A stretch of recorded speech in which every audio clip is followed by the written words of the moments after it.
Muito bem, seja bem-vindo ao nosso segundo vídeo. Estamos falando sobre a importância de trabalhar com os pensamentos. Claro, estamos falando desta dualidade de vencer o outro eu que habita dentro de você. Mas antes, não te esqueça de dar seu like, de comentar ou até mesmo seu dislike. Comentários positivos, sejam bem-vindos. Comentários construtivos, críticas ou até mesmo negativos também são bem-vindos, porque com certeza nós iremos aprender mais ainda e estaremos corrigindo para poder transbordar mais conhecimento na sua vida. Estamos falando sobre a importância de trabalhar com os pensamentos, a importância de conquistar, de vencer esta dualidade, esta guerra interior que existe dentro da mente de todo ser humano, esta batalha interior constantemente que vem desde a infância, através de gatilhos, de crenças, de bloqueios, através de pensamentos negativos intrusivos, através de palavras, enfim, de imagens. Ou seja, quando você chega a uma certa fase da vida, eis você aí, na verdade, com uma guerra interior e esta luta constante,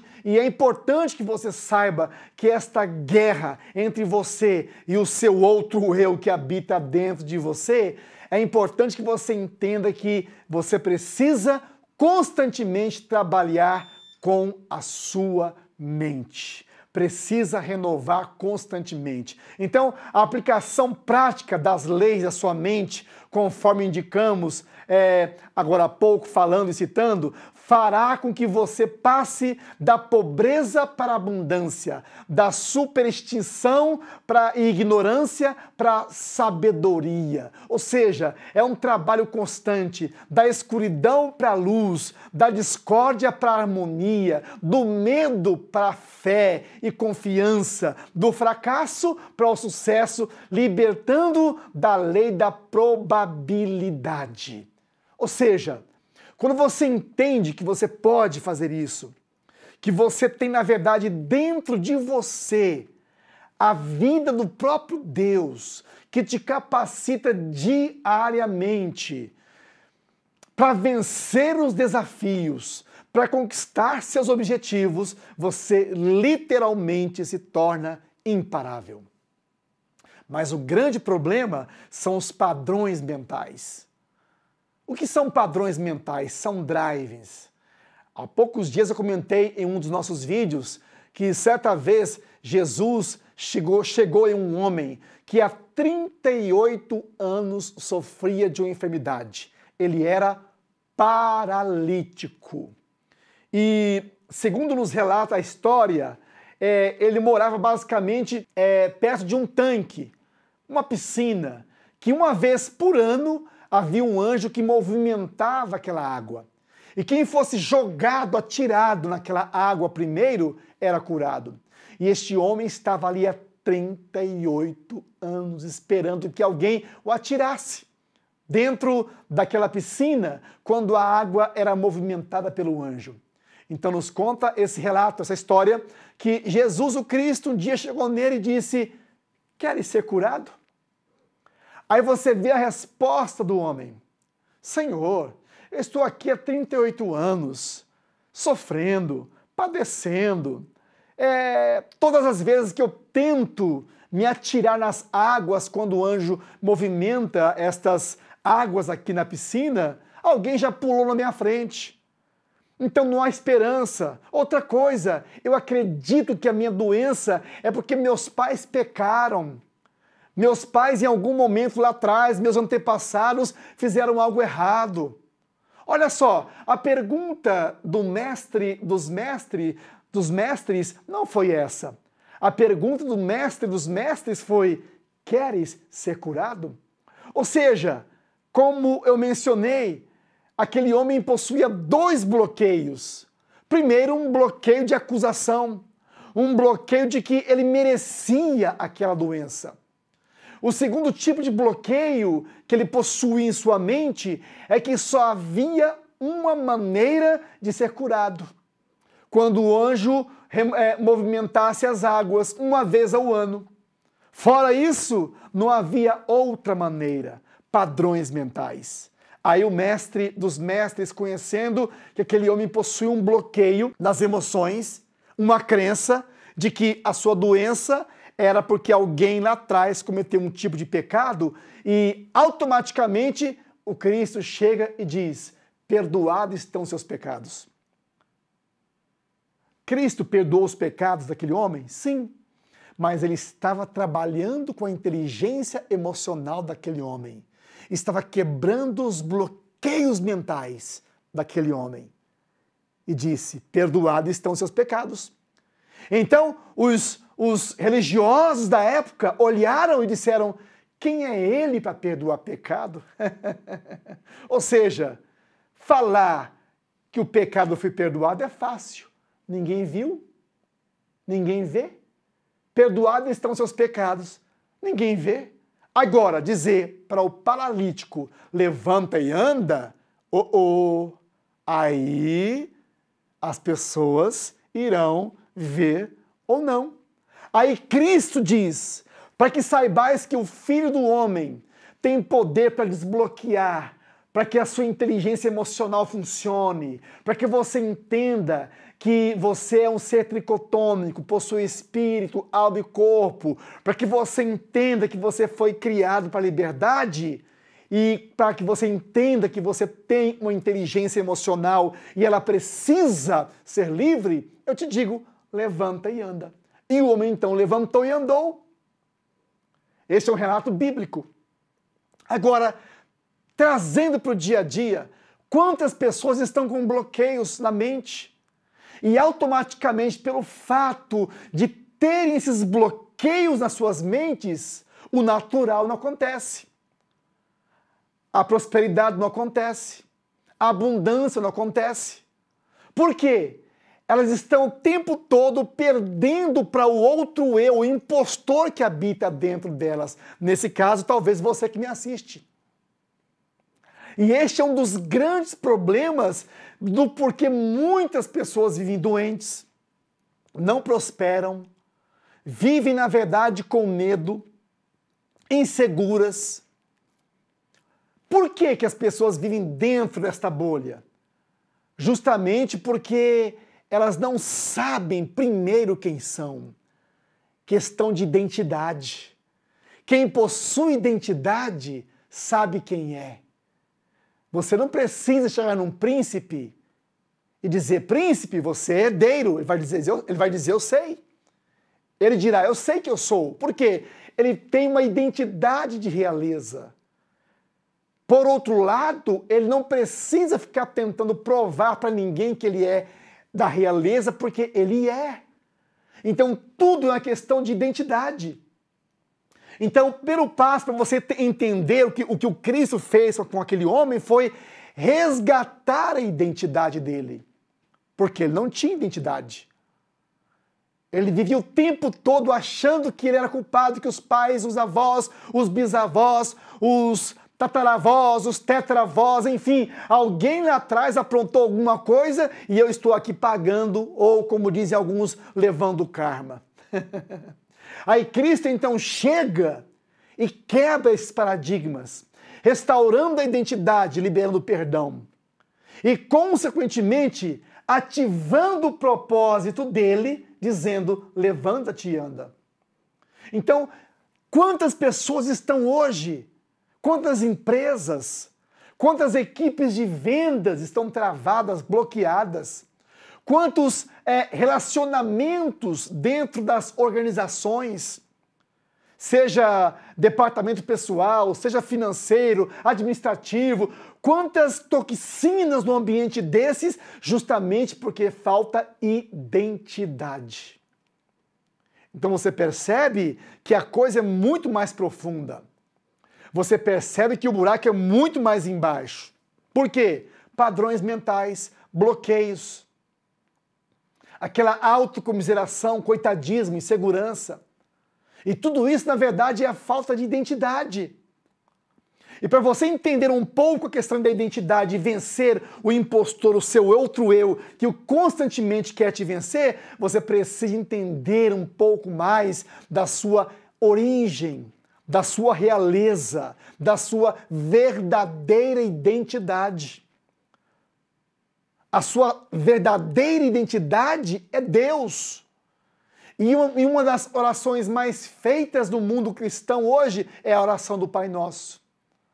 Venha a nós o vosso reino, seja feita a vossa vontade, aqui na terra como é feita nos céus.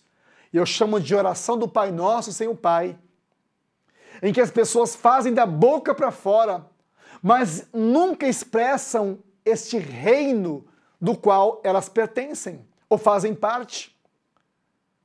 É um reino meio que há uma dicotomia aí, há uma congruência. O que as pessoas falam não bate com a realidade. Elas dizem uma coisa, mas a realidade é outra.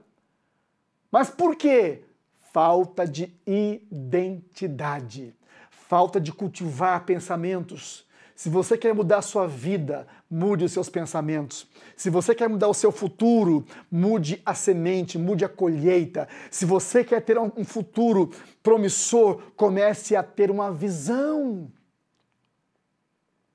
E uma visão é diferente de enxergar. Tem muita gente se vendo o tempo todo como ovelha. Você precisa ser leão.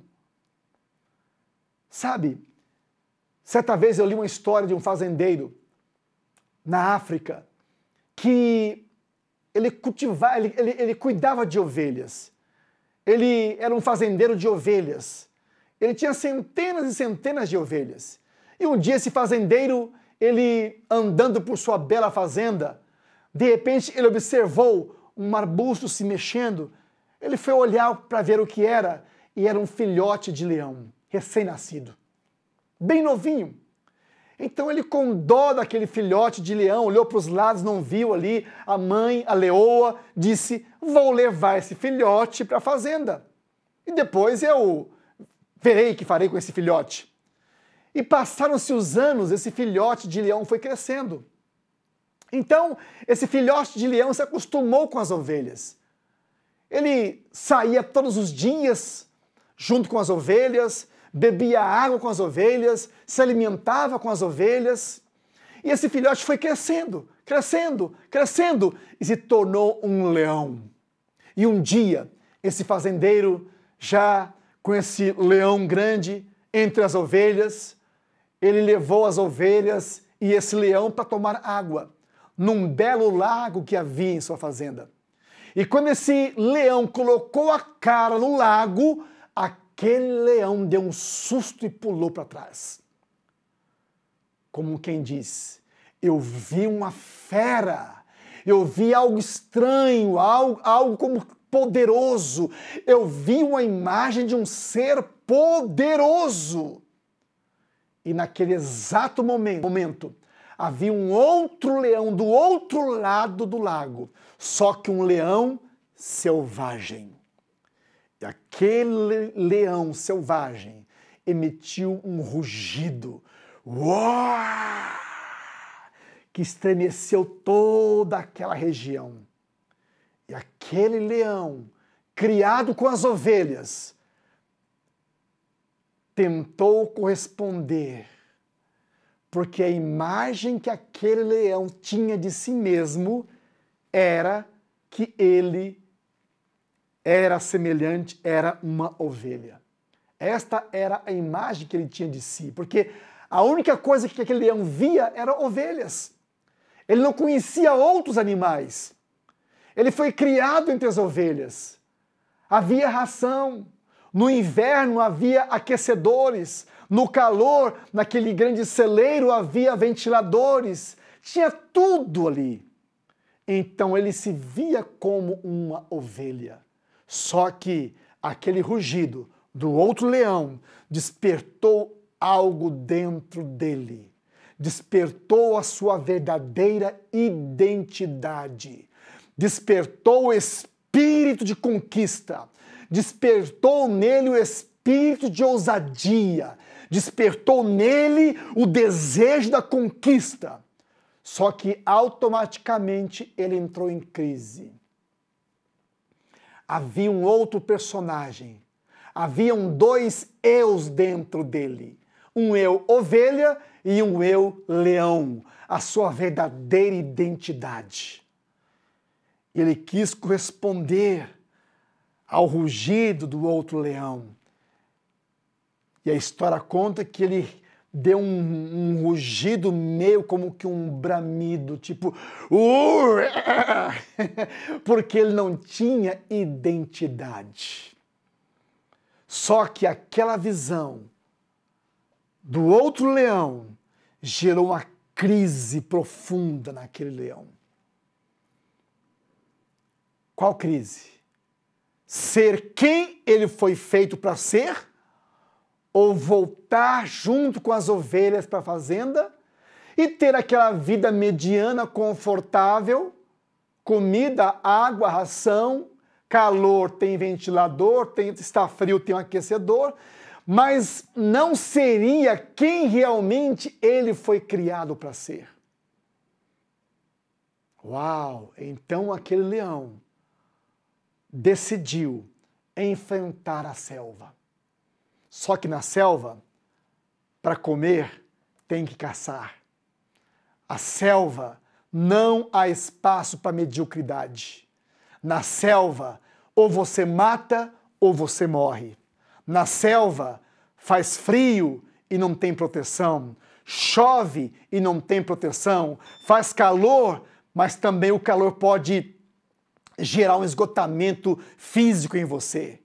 Portanto, aquele leão enfrentou a selva, porque ele sabia que ele foi criado para governar, para conquistar. E eu encerro mais este vídeo, mais esta aula. Você escolhe, você decide. Dentro de você existem dois eus. Um que clama para que você possa despertar a sua verdadeira identidade e conquistar seus sonhos, seus objetivos, conquistar aquilo que está dentro de você, ou permanecer no conformismo, dizendo, fazer o quê? É a vida, faz parte, eu sou assim, meus pais eram assim, fazer o quê? Eu não tenho dinheiro, eu tenho medo, eu não posso, não, está difícil, eu sou carente, não tenho. Ou literalmente encarar a sua verdadeira identidade e entrar para este mundo que é uma selva e vencer os inimigos, derrotar os inimigos, mas ao mesmo tempo expressar a sua verdadeira identidade. A decisão é sua. Não te esqueça de dar seu like, de compartilhar, de comentar aqui no nosso canal. Faça isso e você estará nos ajudando e, consequentemente, também ajudará muitas pessoas a receberem o nosso conteúdo. Eu sou Abel Rodrigues e espero você no nosso próximo vídeo.